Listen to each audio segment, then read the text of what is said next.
Welcome to Ty and Rye, the Finance Guys Market Mini Report, a short podcast that updates you on the past week's important topics and trends. Remember, this is not an offer to sell, and past performance does not guarantee future returns. Here are Ty Hansen and Ryan Robertson. Hello, welcome to another Market Mini. This is for the week ending February 4th. So, and I do want to say, I apologize. This last month, we've been, hit and miss a few weeks with the Market Mini and our episodes dropping. Obviously we love the podcast and we really enjoy bringing information to all of our great listeners and viewers. Obviously, the way the markets have been a little bit crazier the last little bit, our day job has been a little busier. So, as things get a little bit crazy, sometimes we may not drop a week or two, but we're not going anywhere. And as always, we really appreciate the listen. So, okay, so let's talk about just maybe we'll do a little bit more of a recap over all of January. Well, not all of January, but last couple of weeks, and especially what we're seeing this week. Well, obviously, January was a crazy month. We saw that kind of that correction total range was about 9 to 10%, maybe more if you were heavier in tech, maybe a little bit less if you were a little bit more in value. But roughly we saw that that we'll just call it 9-10% drop. And obviously towards the end of January we started to kick back up. It's interesting. So a good buddy of mine that I work with, as we look at markets and there's things where you'll see trend lines and resistance levels, right? There's a ceiling and a floor, and it's interesting what happens when you hit the ceiling or the floor. What happens? It's more problematic if we break through that floor, because it's especially analysts don't like it, because you start to see this when you break through there. It's statistically higher that you'll see even more sell-off. And I think that's in part because you'll see, automated robo-advisors, things like that. It'll trigger automatic sales, which just exacerbates the problem. But, in my opinion, it's just it's more unknown, and the markets don't like unknown. So it was interesting. One of my colleagues and I, as we look at different data pieces, he talked about that baseline being 4250 for S&P. And as we hit that, it was interesting. For about one day, it did actually go a little bit below 4250, but that's right when that started to kick back up. So, what does that mean? I don't just completely say it's all technicals, right? But what it means is, that there still could be more at play here, right? Nobody knows what's going to happen in the market next week, but that kind of that correction, that market correction, which it can be normal and healthy. We definitely hit that, bounced off. The interesting thing too is this week, as we kind of saw tech get a little bit grumpy yesterday, we were starting to hit that ceiling, right? From this little, as we look at a shorter condensed period, we hit that ceiling. So it was interesting to see tech kind of bounce off that.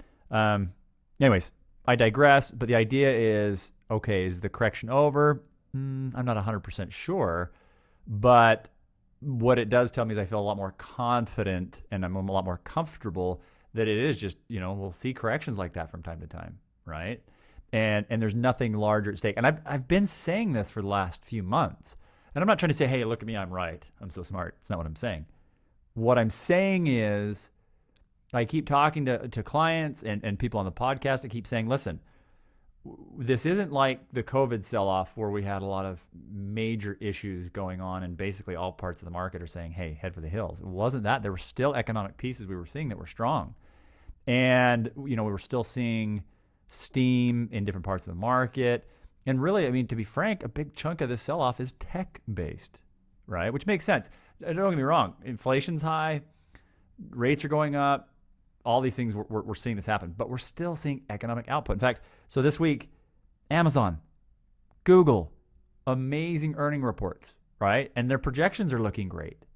And so, I don't want to just base it off those, because Ford was down and General Motors were down. Now theirs is a little bit more attributed to supply chain issues and things that they're still experiencing there. But also Facebook, Meta was down. In fact, they took a really big hit this last week. So my point is, though, I don't like to pin the markets on one company or the other, is yeah, things are changing. It's not this insane upward trend that we've been experiencing most of the last year and a half.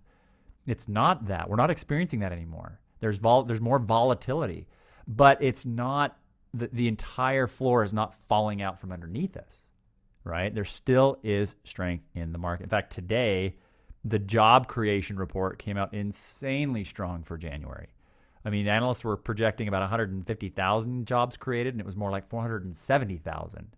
I think 467. Anyways, more jobs created. Now, unemployment still, it didn't really impact that because so there's a difference between people going back to work and job created. But job creation, again, that's a good indicator that there's still economic strength, and that's what we're seeing, right? So this last week, again, we saw tech have a nice little rebound, but again, tech's been the bigger beat up, so there's going to be a bigger swing there. The market's up about 1.5%, right? So the market is slowly recovering.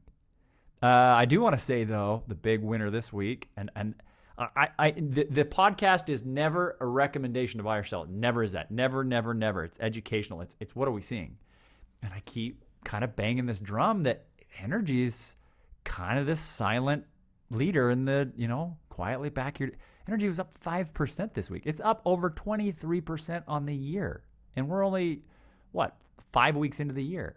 So again, I'm not telling you go out and buy energy. It's not what I'm saying.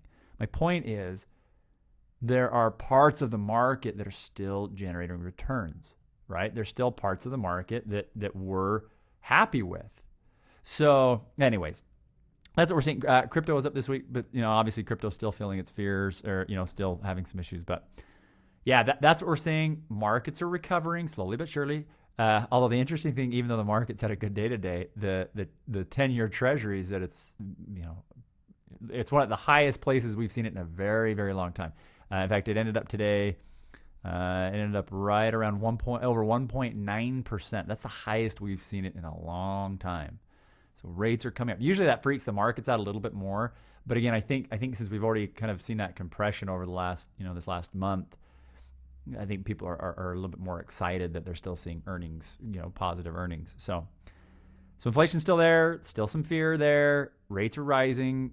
Party's not as fun as it was, right? We're hitting that later part of the party where some of the people have left.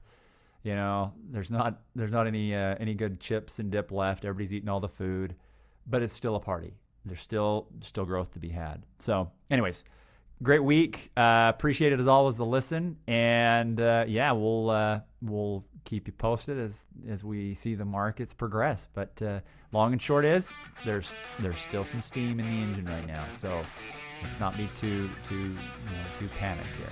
But as always, thanks again. Check us out at tieandrye.com and hope you have a great weekend. Thanks so much. Thanks for listening to Tie and Rye, the Finance Guys. This is our weekly market mini report. New episodes of this will be put out every Monday, so make sure you don't miss those. Also, the longer podcasts, more in-depth discussions, those will drop every Saturday. So subscribe on your favorite podcast platform or follow us on TikTok, Instagram, Facebook, Twitter, YouTube at Tie and Rye Podcast. That way you don't miss any new episodes.